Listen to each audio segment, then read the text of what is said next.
माँ सीता के श्राप से आज भी ये लोग श्रापित हैं। आपको ये रोचक किस्सा विस्तार से बताते हैं। भगवान राम और लक्ष्मण के वनवास पर जाने के बाद अयोध्या नरेश राजा दशरथ उनके वियोग का दर्द झेल नहीं सके। राम लक्ष्मण के वनवास पर जाने के कुछ समय बाद ही उनकी मृत्यु हो गई।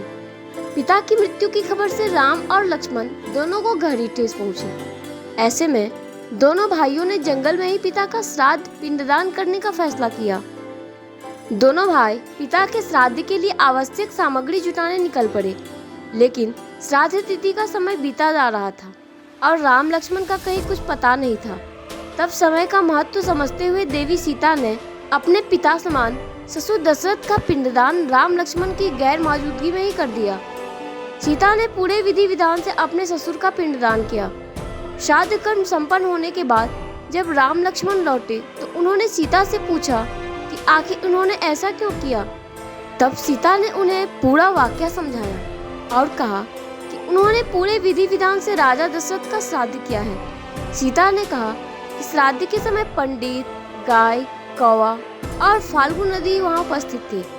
वे साक्षी के तौर पर इन चारों से सच्चाई का पता लगा सकते हैं। जब भगवान राम ने पुष्टि के लिए इन चारों से पूछा, चारों ने यह कहते हुए झूठ बोल दिया कि यहाँ कोई श्राद्ध कर्म नहीं किया गया है। यह सुनकर दोनों भाई देवी सीता से नाराज हो गए।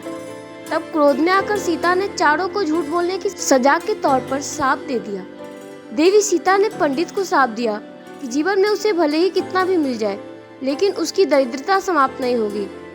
सीता ने कौवे को श्राप दिया कि उसका अकेले खाने से कभी पेट नहीं भरेगा और उसकी आकस्मिक मृत्यु होगी। सीता ने फाल्गु को श्राप देते हुए कहा कि उसमें पानी गिरने के बावजूद वो हमेशा सूखी रहेगी।